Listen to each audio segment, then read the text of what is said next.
केंद्रीय गृह मंत्री अमित शाह के हरियाणा दौरे से बीजेपी गदगद है और ऐसे में कृषि मंत्री जेपी दलाल ने दौरे को बीजेपी के लिए सौभाग्य की बात बताया है। कहा है कि अमित शाह हर साल हरियाणा दौरे पर आते हैं और इस बार का दौरा ऐतिहासिक है, काफी महत्वपूर्ण है। हरियाणा के कृषि मंत्री जयप्रकाश दलाल इस वक्त हमारे साथ हैं, उनसे बातचीत करते हैं। दलाल साहब, कल गोहाना में अमित शाह जी आ रहे हैं, मिशन 2024 का इसे आगाज माना जाए?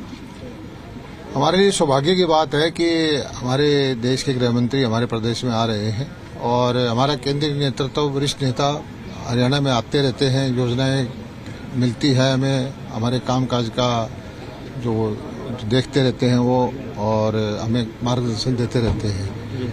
चुनाव भी से है आगे 2024 में, लेकिन चुनाव हो या ना हो वो लगभग हर साल हमारे बीच में आते रहते हैं। तो प्लानिंग क्या रहेगी सर, किस तरह से स्ट्रेटेजी बनेगी, क्योंकि संगठन को मजबूत करने का एक तरह से ये काफी अहम माना जा रहा है? देखिए, भारतीय जनता पार्टी का काम ही है कि गरीब कल्याण की योजनाएं लाना, हर आदमी के जीवन स्तर को सुधारना और उस दिशा में योजनाएं बढ़ाना।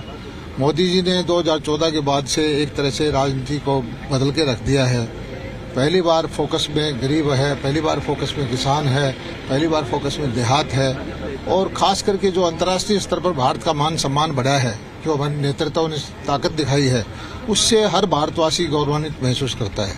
दलाल साहब, गन्ने पर सियासत हो रही है, गन्ने के दाम पर सियासत हो रही है। हालांकि आपकी तरफ से कुछ रेट बढ़ाए गए हैं, लेकिन भूपेंद्र सिंह हुड्डा की स्टेटमेंट की तरफ गौर किया जाता है, वो कह रहे कि 165% जो है हमने दाम में इजाफा किया था, ऐसा कुछ बीजेपी नहीं कर पाई। देखिए, हरियाणा प्रदेश गन्ने का सबसे ज्यादा भाव देता रहा है पिछले 10-12 साल से। इस साल भी एक प्रदेश को छोड़ के हमारा भाव सबसे ज्यादा है, सबसे अच्छी पेमेंट हम करते हैं, बकाया हम छोड़ते नहीं है।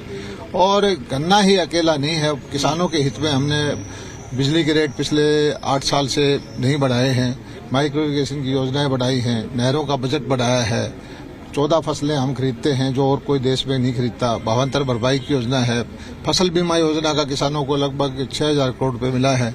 और कांग्रेस के वक्त में 2-3 रुपए के चेक मिलते थे, आज लाखों रुपए किसानों के खाते में डीबीटी के माध्यम से जाते हैं। किसान खुश है, लेकिन किसान के नाम पर राजनीति करने वाले जो राजनीतिक पार्टियां हों या संगठन हों, वो संतुष्ट नहीं है। मौसम की मार से सरसों में खराबा देखने को मिला, हालांकि गिरदावरी के ऑर्डर दे दिए हैं आपने, लेकिन मुआवजे की अगर बात कर ली जाए, कब तक फार्मर्स उम्मीद रखेंगे? ये एक प्रक्रिया है, हर साल ही हम आमतौर पर जो फसल खराब होती है तो उसका जो बीमा करवाने वाले किसान हैं उनका बीमा कंपनियों से, और बीमा नहीं करवाते उनका हरियाणा प्रदेश की योजना के अनुसार हम उनका आकलन करके उनको देते रहते हैं। इस बार भी देंगे। कांग्रेस हाथ से हाथ जोड़ो कैंपेन शुरू करने जा रही है 1-2 दिन बाद, किस तरह से देखते हैं सर, कितना इम्पैक्ट हरियाणा की राजनीति पे पड़ेगा? देखिए, कांग्रेस के अंदर आपसी झगड़े बहुत हैं, एक दूसरे की टांग खींचते रहते हैं, और उनको हमारा जो प्रदेश का नेता है यहाँ कांग्रेस के जो हैं, अब हाथ से जोड़ेंगे तो उनकी टांग भी जोड़नी पड़ेगी, और नीचे से कुछ न कुछ करेंगे, दाएं से धक्के खाएंगे। अब यात्रा के अंदर भी बहुत सारे घायल हो गए हैं, तो कांग्रेस को बहुत सारे काम सुधार के लिए। कैंपस राजेंद्र कुमार के साथ रोहित कुमार, जी मीडिया, हिसार।